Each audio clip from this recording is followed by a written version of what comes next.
peut dire que c'est le jour J pour le premier ministre Trudeau. Les députés dissidents de son parti lui ont donné jusqu'à aujourd'hui pour leur dire formellement s'il restait ou s'il partait. On sait déjà qu'il a l'intention de rester, il l'a dit. Alors, qu'est-ce qui va se passer à partir de maintenant? Nul ne le sait. On est aussi à la veille de l'ultimatum lancé par le Bloc québécois qui menace de faire tomber le gouvernement. Alors, pour toutes ces questions, je reçois Paul Wells, observateur de la politique fédérale, chroniqueur et écrivain, auteur notamment du livre « Dans les câbles » sur, justement, l'ascension de M. Trudeau au sein du Parti libéral et par la suite vers le pouvoir. Alors, bonjour Paul. Bonjour. Qu'est-ce que vous pensez qui s'est passé la semaine dernière? Est-ce que les dissidents ont eu le sentiment d'obtenir ce qu'ils voulaient, ce qu'ils étaient venus chercher? Non, pas du tout. Le problème, c'est qu'il n'y avait aucun mécanisme pour forcer un choix du parti ou même un choix personnel de Justin Trudeau de rester ou de quitter. Il n'y a aucun vote prévu et donc tout ce qu'il pouvait faire, c'était en quelque sorte de supplier M. Trudeau de partir. Lui, ça ne tente pas de partir, donc il ne partira pas. Et je pense que la réponse était assez évidente dans le moment, au sein même de la réunion de caucus la semaine passée. Et je pense que toute cette histoire d'une ultimatum pour le 28 octobre, c'était un peu pour sauver la face. Tout le monde savait qu'il n'en était rien. La décision est prise. Ah, c'est final. Bon. Alors, revenons sur les raisons pour lesquelles ils ont demandé la démission, finalement, du premier ministre, où ils lui ont demandé de parler de ses intentions. Est-ce qu'on sent que c'est vraiment une grogne dans le parti quant à la façon de gouverner ou c'est à cause des perspectives électorales qui ne sont pas très bonnes pour les libéraux? Je pense que c'est essentiellement les sondages. Les libéraux tirent de l'arrière. Ça ne change pas depuis bientôt 2 ans et surtout depuis l'été 2023. Et donc, si on rapporte le chiffre global aux résultats prévus dans les différents comtés, la grande majorité des députés sortants libéraux s'en vont vers la défaite. Ils le ressentent, ils l'entendent lorsqu'ils rentrent dans leur comté et ils veulent faire tout ce qu'ils peuvent pour changer la donne. Et le plus évident, c'est de changer de chef. Et donc, c'est pas plus compliqué que cela. Bon, alors, mais maintenant, M. Trudeau reste.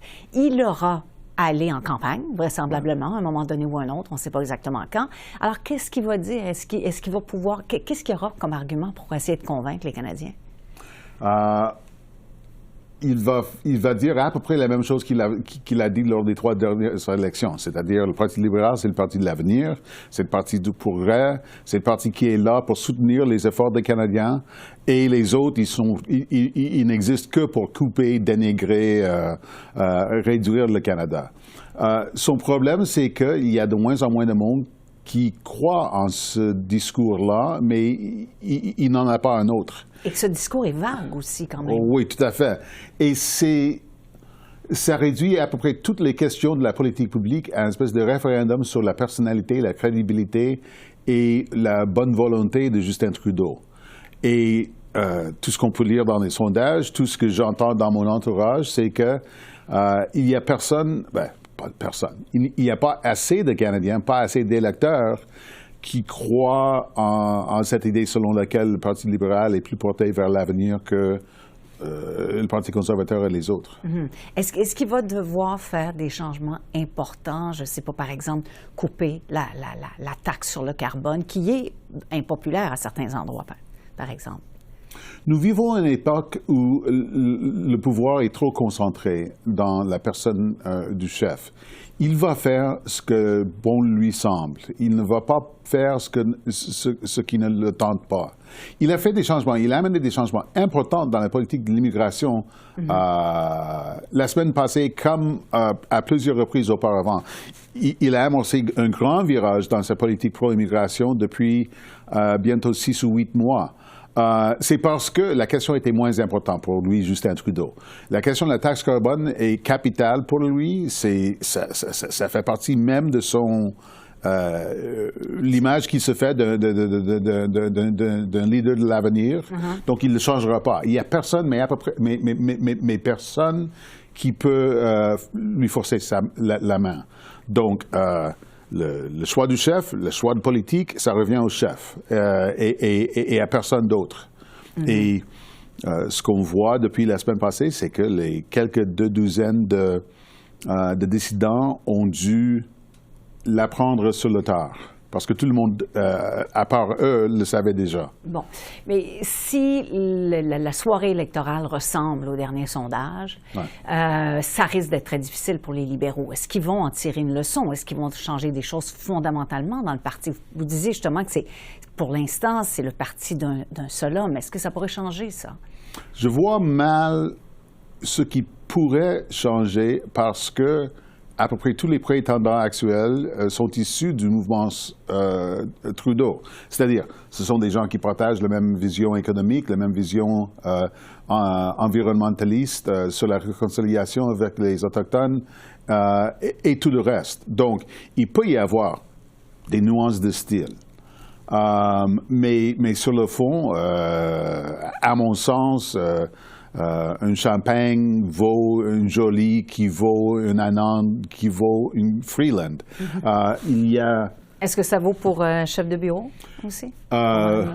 Cathy Telford? Est-ce que ça va jusque-là? Non. Je suis presque certain que la carrière de Mme Telford finira le même jour que la carrière du chef. Mais je m'attends à ce qu'un prochain chef de cabinet soit quelqu'un qui a gagné ses lettres de noblesse aux côtés de Mme Telford et qui partage à peu près le même style. Le Parti libéral est ce qu'il est. Et ceux qui l'aiment l'aiment beaucoup, ceux qui l'aiment l'aiment moins, mais il y a beaucoup moins de diversité d'opinions et de styles dans le Parti libéral sous Justin Trudeau qu'il y en avait alors que Jean Chrétien était chef, ou Lester Pearson, ou Pierre Elliott Trudeau. C'est un parti beaucoup plus monotone et qui aura donc de la difficulté à changer de vision et de direction une fois le chef parti. Vous vous êtes beaucoup penché sur Justin Trudeau, la personne, l'homme. Vous avez écrit ce livre là, que vous avez à côté de vous, qui traduit cette semaine dans les câbles. La version originale est sortie au printemps et à ce moment-là, on avait l'impression déjà que M. Trudeau était dans les câbles. C'est encore plus le cas aujourd'hui. Est-ce que ça vous étonne qu'il soit aussi tenace, qu'il reste en place contre vents et marées? Pourquoi est-ce que j'ai écrit tout un essai autour de cette image de Justin Trudeau dans le ring de boxe? C'est parce que à ce moment-là, il y a 12 ans, lorsqu'il a fait ce match de boxe contre Patrick Brazeau, à peu près tout le monde lui donnait perdant.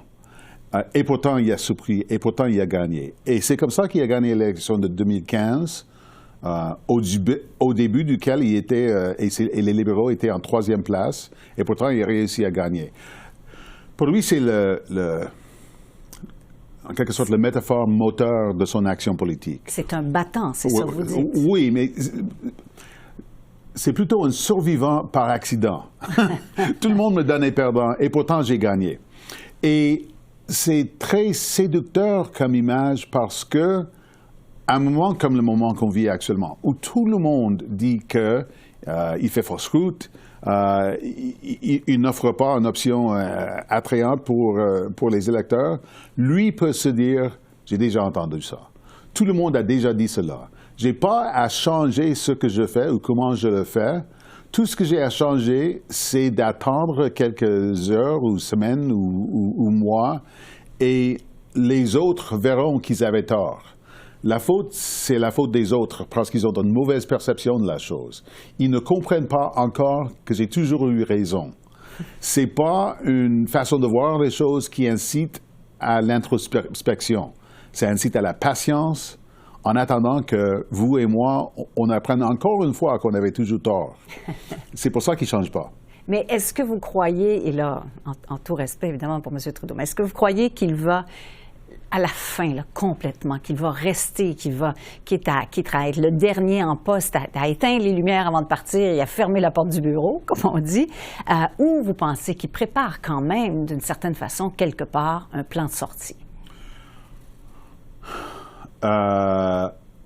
le choix, comme j'ai dit, la semaine passée, tous les dissidents lui ont supplié de partir, mais le choix revient au chef. Ce qui veut dire, en fin de compte, que le vrai choix revient aux électeurs.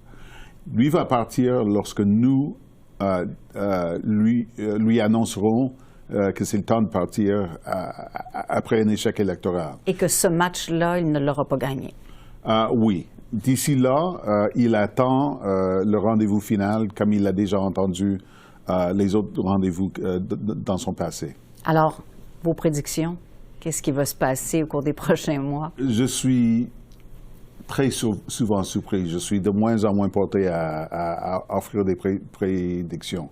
Mais j'ai écrit ce livre parce que je pensais qu'il resterait comme chef.